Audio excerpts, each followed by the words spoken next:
Hello everybody and welcome to another video on the channel. Today we're going to be looking at the Brayden Maynard case and I'm going to be giving my thoughts on it. First of all, I'll show the incident which got him in strife with the tribunal. Hopefully it doesn't get blocked because I did try and do a video with it before and it did get blocked, but here we go, let's try again.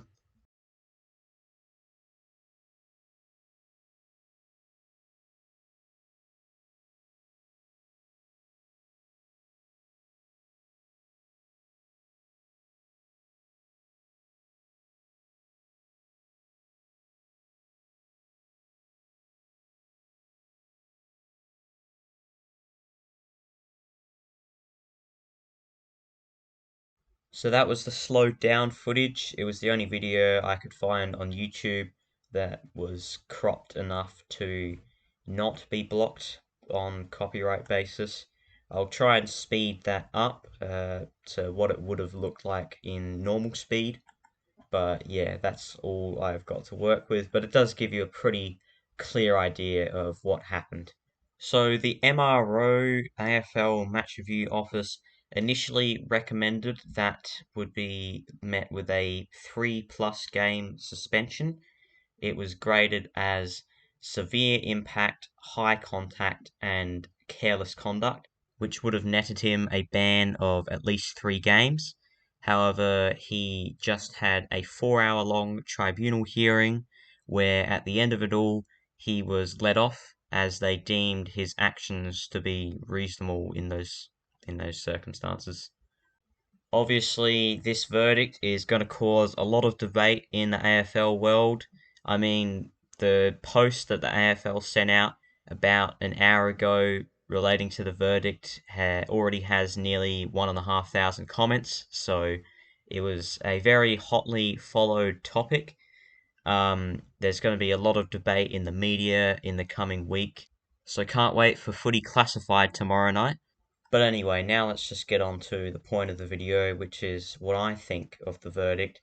And personally, I agree with it. I think Maynard should have got off.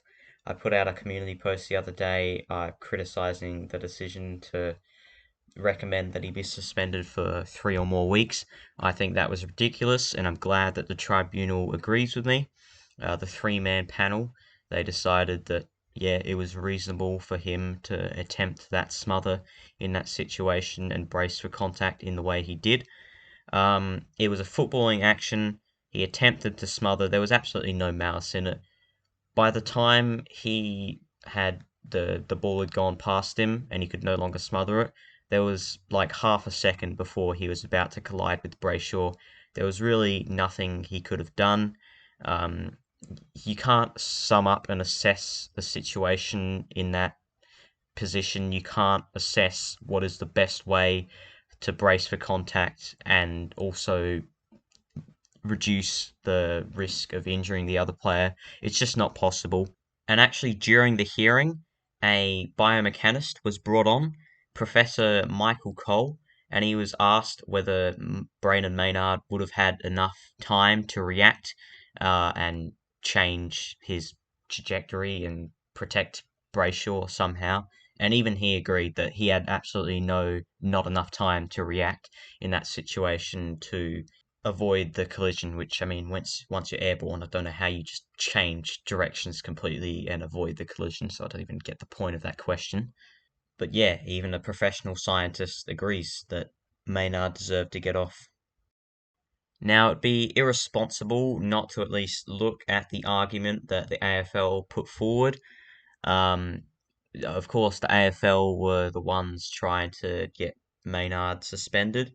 The tribunal is an independent organization.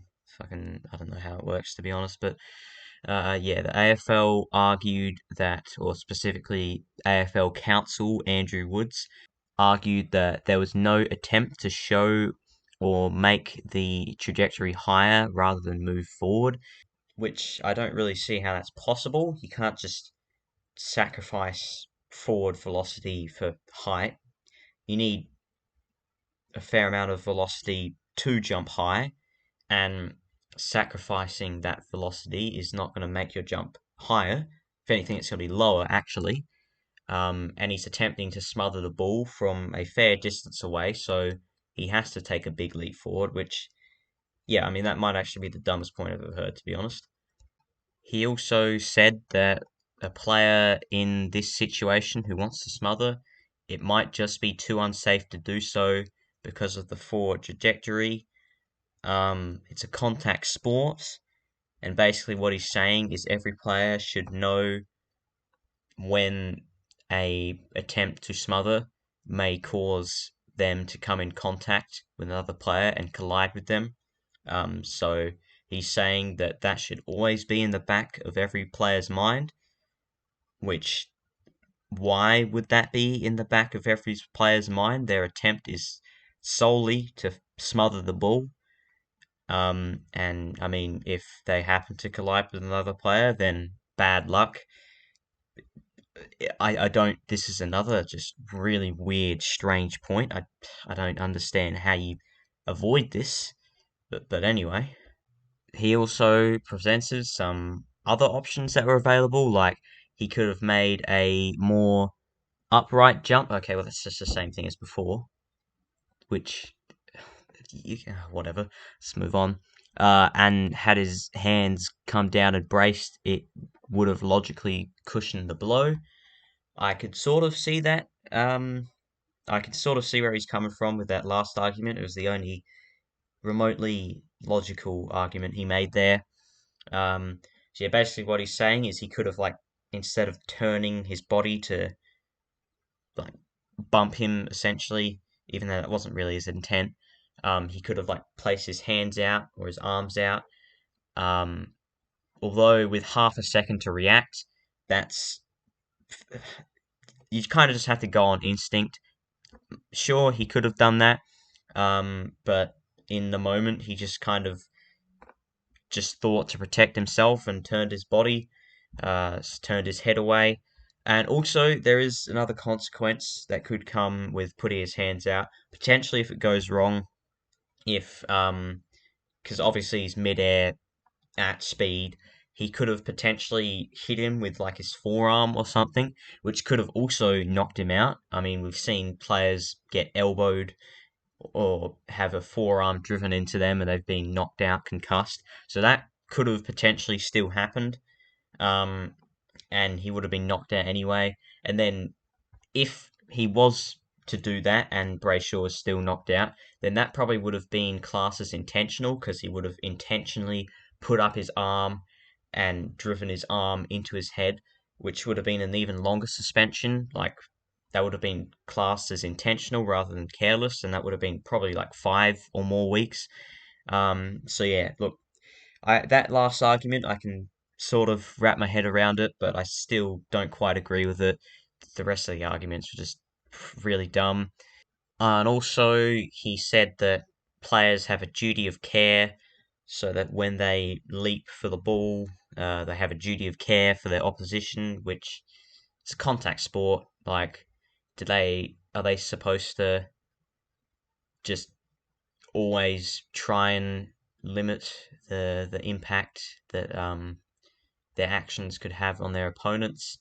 Like, sometimes when you're going for the footy, you're gonna injure somebody. It's unfortunate, but it's a contact sport. It's the reality of the sport, and I think this is just another really. It seems like it's a really legally driven argument as opposed to just thinking about it in a football sense. Like, yeah, I can't really agree with this last argument at all. Um, but yeah, that'll pretty much wrap up this video. So yeah, I think that the right decision was made in the end, that Brayden Maynard should have gotten off. He did get off, and I believe that was a fair and just decision. But I can't wait to see the debate that comes out of this. Um, Let me know what you guys think of the decision, whether you think he should have been suspended or not. I'm interested to hear you guys' thoughts. But yeah, that'll wrap up the video. Hope you did enjoy. I'll see you in the next one. Bye.